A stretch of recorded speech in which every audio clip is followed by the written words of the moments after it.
Hi friends, ನಮಸ್ತೆ. Welcome to Srishti's kitchen. ಇವತ್ತಿನ ನಮ್ಮ ಕಿಚನ್ನಲ್ಲಿ ಎಗ್ ಮಸಾಲ ಗ್ರೇವಿ ತುಂಬ ರುಚಿಯಾಗಿರುತ್ತೆ.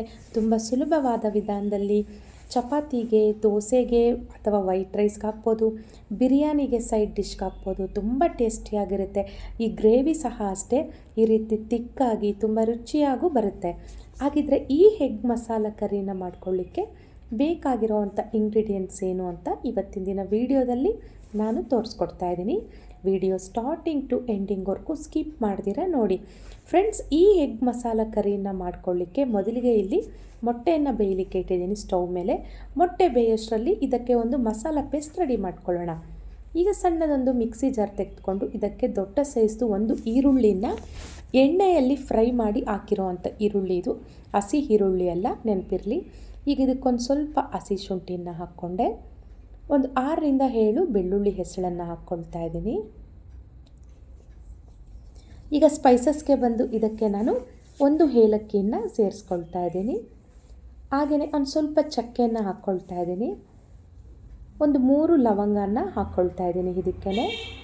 ಈಗ ಗ್ರೇವಿ ಥಿಕ್ನೆಸ್ ಆಗಿ ತುಂಬ ಟೇಸ್ಟಿಯಾಗಿ ಬರಲಿಕ್ಕೆ ಒಂದು 6 ನಾನು ಗೋಡಂಬಿನ ತೆಗೆದುಕೊಂಡಿದ್ದೀನಿ. 6 ಗೋಡಂಬಿನ ಮಿಕ್ಸಿ ಜಾರ್ಗೆ ಹಾಕಿದ್ದೀನಿ. ಒಂದು ಸ್ವಲ್ಪ ಕೊತ್ತಂಬರಿ ಸೊಪ್ಪು ಈ ರೀತಿ ಕಡ್ಡಿ ಸಮೇತ ಹಾಕ್ಕೊಳ್ತಿದ್ದೀನಿ. ಈಗ ಇದಕ್ಕೊಂದು ಸ್ವಲ್ಪ ನೀರನ್ನು ಹಾಕಿ ಗ್ರೈಂಡ್ ಮಾಡ್ಕೊಳ್ಳಿ. ಈಗ ನಮಗೆ ಬೇಕಾಗಿರುವಂಥ ಮಸಾಲ ಪೇಸ್ಟ್ ರೆಡಿ ಆಯಿತು. ಮಸಾಲ ಪೇಸ್ಟ್ ರೆಡಿ ಮಾಡ್ಕೊಳ್ಳೋಷ್ಟರಲ್ಲಿ ಮೊಟ್ಟೆ ಸಹ ಬೆಂದಿದೆ. ಈಗ ಸ್ಟವ್ ಆನ್ ಮಾಡಿ ಸ್ಟವ್ ಮೇಲೆ ಒಂದು ಬಾಣಲಿ ಇಟ್ಟು ಇದಕ್ಕೆ ನಾನು 1 ಟೇಬಲ್ ಸ್ಪೂನ್ ಎಣ್ಣೆ ಸೇರಿಸ್ಕೊಳ್ತಿದ್ದೀನಿ. ಮೊದಲಿಗೆ ಮೊಟ್ಟೆಯನ್ನು ಫ್ರೈ ಮಾಡ್ಕೊಳ್ಳಿಕ್ಕೆ ಇದು. ಈಗ 1 ಚಿಟಿಕೆ ಅರಿಶಿನ, ಒಂದು ಸ್ವಲ್ಪ ಖಾರದ ಪುಡಿ, ಒಂದು ಸ್ವಲ್ಪ ಉಪ್ಪು, ಈ 3 ಇಂಗ್ರೀಡಿಯೆಂಟ್ಸ್ನ ಸೇರಿಸ್ಕೊಂಡು ನಾವಿಲ್ಲಿ ಬೇಯಿಸಿಟ್ಕೊಂಡಿರೋ ಅಂಥ ಮೊಟ್ಟೆಯನ್ನು ಇದಕ್ಕೆ ಹಾಕಿ ಸ್ಟವ್ ಕಡಿಮೆ ಹುರಿಯಲ್ಲಿಟ್ಕೊಂಡು ನಿಧಾನಕ್ಕೆ ಮೊಟ್ಟೆಯನ್ನು ಫ್ರೈ ಮಾಡ್ಕೊಳ್ಳಿ. ಜೋರಾಗಿ ಕದಲಿಸ್ಲಿಕ್ಕೆ ಹೋಗಬೇಡಿ, ಮೊಟ್ಟೆ ಕಟ್ಟಾಗುತ್ತೆ. ಹಾಗಾಗಿ ನಿಧಾನಕ್ಕೆ ಈ ಮೊಟ್ಟೆಗೆ ಈ ಉಪ್ಪು ಖಾರ ಎಲ್ಲ ಚೆನ್ನಾಗಿ ಹಿಡಿದು ಮೊಟ್ಟೆ ಕಲರೆಲ್ಲ ಚೆನ್ನಾಗಿ ಚೇಂಜ್ ಆಗೋವರೆಗೂ ನಿಧಾನಕ್ಕೆ ಇದನ್ನು ಫ್ರೈ ಮಾಡ್ಕೊಳ್ಳಿ. ನೋಡಿ, ಕಲರೆಲ್ಲ ಎಷ್ಟು ಚೆನ್ನಾಗಿ ಚೇಂಜ್ ಆಯಿತು. ಈಗ ಇದನ್ನು ಬಟ್ಲಿಗೆ ಪಕ್ಕಕ್ಕೆ ತೆಗೆದಿಟ್ಕೊಂಡು ಈಗ ಅದೇ ಬಾಣಲಿಗೆ ಇನ್ನೊಂದು ಸ್ವಲ್ಪ ಎಣ್ಣೆಯನ್ನು ನಾನು ಹಾಕ್ಕೊಳ್ತಾ ಇದ್ದೀನಿ.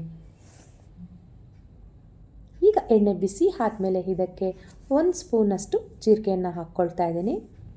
ಜೀರಿಗೆ ಚೆನ್ನಾಗಿ ಚಿಟಪಟ ಆದಮೇಲೆ 1 ಪಲಾವ್ ಎಲೆಯನ್ನು ನಾನು ಹಾಕ್ಕೊಳ್ತಾ ಇದ್ದೀನಿ. ನಂತರ ಇದಕ್ಕೆ ನಾವು ರೆಡಿ ಮಾಡಿಟ್ಕೊಂಡಿರೋ ಅಂಥ ಮಸಾಲ ಪೇಸ್ಟನ್ನು ಸೇರಿಸ್ಕೊಳ್ಳೋಣ. ಈರುಳ್ಳಿ ಎಲ್ಲ ಹಾಕೋ ಅವಶ್ಯಕತೆ ಇಲ್ಲ.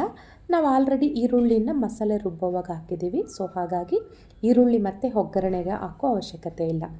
ಈಗ ಮಸಾಲ ಪೇಸ್ಟ್ ಹಾಕಿದ್ಮೇಲೆ ಅದರ ಹಸಿ ವಾಸನೆ ಹೋಗೋವರೆಗೂ ಸ್ವಲ್ಪ ಚೆನ್ನಾಗಿ ಇದನ್ನು ಫ್ರೈ ಮಾಡ್ಕೊಳ್ಳಿ.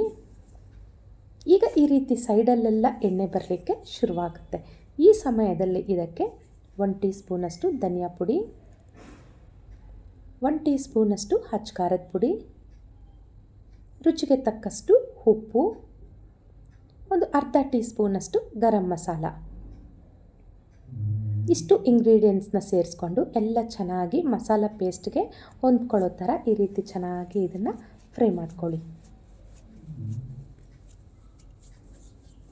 ಈ ರೀತಿ ಮಸಾಲ ಪುಡಿ ಎಲ್ಲ ಹಾಕಿದ್ಮೇಲೆ ಸ್ಟವ್ ಕಡಿಮೆ ಹುರಿಯಲ್ಲೇ ಇಟ್ಕೊಂಡು ಫ್ರೈ ಮಾಡ್ಕೊಳ್ಳಿ. ಈಗ ಇದಕ್ಕೆ 1 ಟೇಬಲ್ ಸ್ಪೂನಷ್ಟು ಗಟ್ಟಿ ಮೊಸರನ್ನು ನಾನು ಹಾಕ್ಕೊಳ್ತಾ ಇದ್ದೀನಿ. ಮೊಸರನ್ನು ಹಾಕಿದ್ಮೇಲೆ ಎಲ್ಲ ಚೆನ್ನಾಗಿ ಈ ರೀತಿಯಾಗಿ ಬೆರೆಸ್ಕೊಳ್ಳಿ. ಸ್ಟವ್ ಕಡಿಮೆ ಹುರಿಯಲ್ಲೇ ಇಟ್ಕೊಳ್ಳಿ. ಈ ರೀತಿ ಎಲ್ಲ ಚೆನ್ನಾಗಿ ಬೆರೆಸ್ಕೊಂಡ್ಮೇಲೆ ಈಗ ಮಸಾಲ ಪೇಸ್ಟೆಲ್ಲ ಒಳ್ಳೆ ತಿಕ್ಕಾಗಲಿಕ್ಕೆ ಶುರುವಾಗುತ್ತೆ. ಈ ರೀತಿ ಗಟ್ಟಿ ಆಗ್ತಾ ಬರುತ್ತೆ. ಈ ಸಮಯದಲ್ಲಿ ನಾವು ಫ್ರೈ ಮಾಡಿಟ್ಕೊಂಡಿರೋ ಅಂಥ ಮೊಟ್ಟೆಯನ್ನು ಈ ಒಂದು ಮಸಾಲ ಪೇಸ್ಟ್ಗೆ ಸೇರಿಸ್ಕೊಳ್ಳೋಣ. ಮೊಟ್ಟೆಯನ್ನು ಹಾಕಿದ್ಮೇಲೆ ತೀರ ಜೋರಾಗಿ ಕಲಿಸ್ಲಿಕ್ಕೆಲ್ಲ ಹೋಗಬೇಡಿ. ನಿಧಾನಕ್ಕೆ ಈ ರೀತಿಯಾಗಿ ಚೆನ್ನಾಗಿ ಎಲ್ಲ ಹೊಂದ್ಕೊಳ್ಳೋ ಥರ ಮಸಾಲ ಮೊಟ್ಟೆ ಎಲ್ಲ ಅಡ್ಜಸ್ಟ್ ಆಗೋ ಥರ ಈ ರೀತಿ ಮಿಕ್ಸ್ ಮಾಡ್ಕೊಳ್ಳಿ. ಈಗ ನಾನು ಮಿಕ್ಸಿ ಜಾರ್ಗೆ ಒಂದು ಸ್ವಲ್ಪ ನೀರನ್ನು ಹಾಕಿ ಇದಕ್ಕೆ ಸೇರಿಸ್ಕೊಳ್ತಾ ಇದ್ದೀನಿ. ಒಂದು 1/4 ಲೀಟ್ರಷ್ಟು ನೀರನ್ನು ತೆಗೆದುಕೊಂಡಿದ್ದೀನಿ ಅಷ್ಟೇ. ಮಸಾಲ ರುಬ್ಬಿದ ಮಿಕ್ಸಿ ಜಾರ್ಗೆ ಸೇರಿಸ್ಕೊಂಡು ಅದೇ ನೀರನ್ನು ಹಾಕಿ ಲಿಡ್ ಕ್ಲೋಸ್ ಮಾಡಿ ಇದನ್ನು ಸ್ಟವ್ ಮಧ್ಯಮ ಹುರಿಯಲ್ಲಿಟ್ಕೊಂಡು ಒಂದು 4 ರಿಂದ 5 ನಿಮಿಷಗಳ ಕಾಲ ಕುಕ್ ಮಾಡ್ಕೊಳ್ಳಿ. ನೀವು ಗಮನಿಸ್ತಿದ್ದೀರಾ, ಎಣ್ಣೆ ಎಲ್ಲ ಸೈಡಿಗೆ ಬಿಟ್ಟಿದೆ.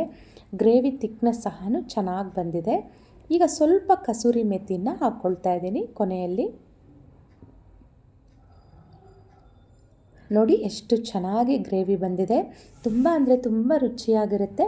ಚಪಾತಿ ಹೊಟ್ಟಿಗಂತೂ ಸೂಪರಾಗಿರುತ್ತೆ ಈ ಎಗ್ ಮಸಾಲ ಗ್ರೇವಿ. ಈಗ ಲಾಸ್ಟಲ್ಲಿ ಬೇಕಾದರೆ ನೀವು ಸಣ್ಣದಾಗಿ ಹಚ್ಚಿಟ್ಕೊಂಡಿರೋ ಅಂಥ ಕೊತ್ತಂಬರಿ ಸೊಪ್ಪನ್ನು ಸೇರಿಸ್ಕೋಬೋದು. ನಾನಿಲ್ಲಿ ರುಬ್ಲಿಕ್ಕೆ ಹಾಕಿದ್ದೀನಿ ಅಂತ ನಾನು ಸೇರಿಸ್ಕೊಳ್ತಾ ಇಲ್ಲ. ನೀವು ಗಾರ್ನಿಷ್ಗೆ ಅಥವಾ ಟೇಸ್ಟ್ಗೆ ಬೇಕಾದರೆ ಒಂದು ಸ್ವಲ್ಪ ಕೊತ್ತಂಬರಿ ಸೊಪ್ಪನ್ನು ಹಾಕ್ಕೊಳ್ಳಿ. ನೋಡಿ ಗ್ರೇವಿ ಎಲ್ಲ ಕನ್ಸಿಸ್ಟೆನ್ಸಿ ಎಷ್ಟು ಚೆನ್ನಾಗಿ ಬಂದಿದೆ. ಬಿರಿಯಾನಿಗೆ ಸೈಡ್ ಡಿಶ್ಗೂ ಸಹ ತುಂಬ ಚೆನ್ನಾಗಿರುತ್ತೆ, ಚಪಾತಿಗೂ ಸಹ ಚೆನ್ನಾಗಿರುತ್ತೆ.